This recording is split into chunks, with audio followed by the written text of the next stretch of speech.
सरकारची काय भूमिका असेल? आता सरकारची भूमिका तर वेळोवेळी स्पष्टच केलेली आहे आपण. मागच्या वेळच्या निर्णयामध्ये हैदराबाद गॅजेटची अंमलबजावणी असेल किंवा मग जे काही गुन्हे मागे घेण्याबद्दल आंदोलकांच्या जे काही शहीद झाले त्यांच्या कुटुंबियांना नोकरी देण्याचा प्रश्न असेल, आता बऱ्यापैकी सरकारनं कार्यवाही केलेली आहे. आता त्याच्यामध्ये जे काही उणिवा दिसत आहेत त्यांच्या म्हणण्याप्रमाणे, मान्य जरंगे पाटलांच्या म्हणण्याप्रमाणे, जाऊन त्यांच्याशी चर्चा करून जे त्यांना या सगळ्या उणिवा शासनाने कशा दूर केल्यात, काही गैरसमज असतील त्यांचे, तर ते आपल्याला दूर करता येतील.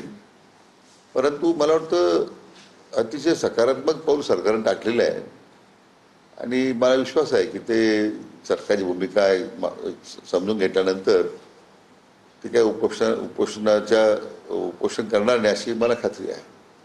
तुमचा आणि जरंगे पाटलांचा काही फोनवरून संवाद झाला का या संदर्भामध्ये?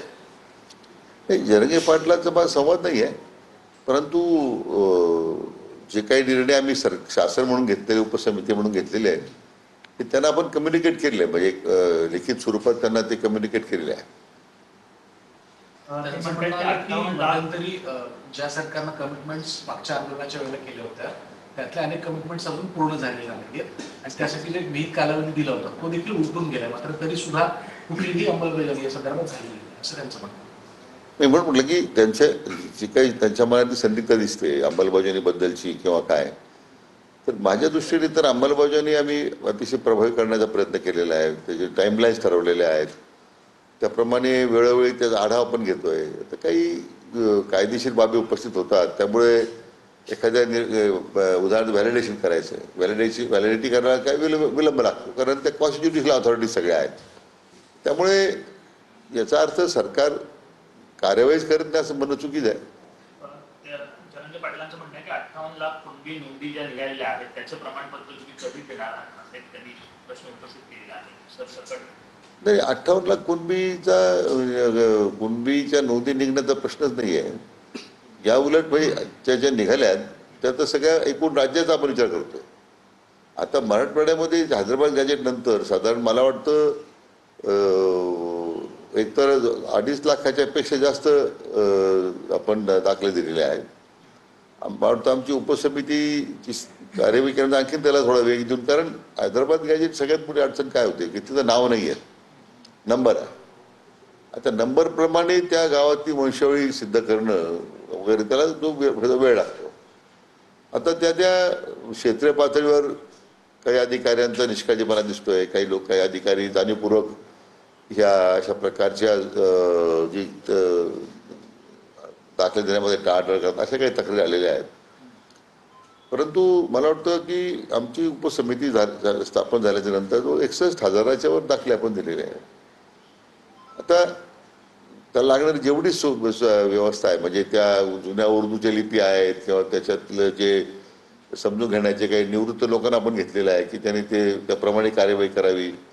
पण मला वाटतं की त्यांचं जो म्हणणं आहे जरंगे पाटलाचं 58 लाख वगैरे दाखले सरसकट देण्याबद्दल, तर त्याचं मला वाटतं कोणीतरी तो गैरसमज करून दिलेला आहे. तो त्यांना एकदा वस्तुस्थिती समोर मी मांडणार आहे की काय प्रत्यक्ष काय काय कार्यवाही करतो आपण. त्यांच्याशी मागणी सरकारला चॅलेंज करताय, मी आता पुन्हा त्यांना अमर घोषणा बसणार आहे, मी मेलो तो मेलो, माझ्या मनाची जबाबदारी सरकारची असेल, नेमकं काय की त्यांनी एकदम टोकाची भूमिका घेतली असं मी वाचलंय माध्यमातून. पण मला वाटतं की आमची एकदम भूमिका सरकारची त्यांच्यासमोर मांडल्यानंतर ते उपोषणाला बसणार नाही याचा मला विश्वास आहे. आता प्रत्यक्ष चर्चा केल्यानंतर काय निष्पन्न होतं आहे, पण मला वाटतं सरकारला कुठल्या या संदर्भात प्रतिष्ठेचा प्रश्न सरकारने केलेला नाही आहे. प्रश्न सोडवण्याच्या दृष्टीनेच आम्ही पावलं टाकलेली आहेत. आणखीन काही त्याच्यामध्ये काही विसंगती असेल, त्यांना वाटत असेल तर आपण ते चर्चा करून निर्णय करू ना.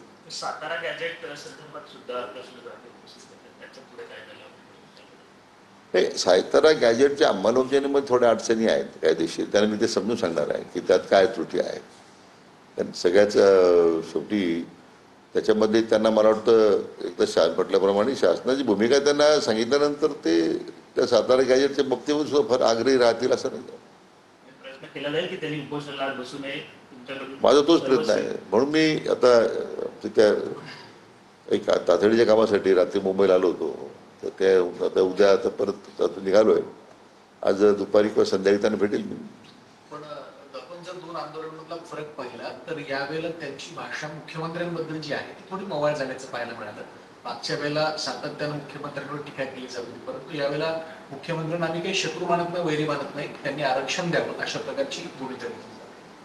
नाही, मला तेच त्यांना मी नेहमी सांगत आलेलो आहे की मराठा आरक्षण जर कोणी दिलं असेल तर ते मान्य देवेंद्रजींनी दिलेलं आहे.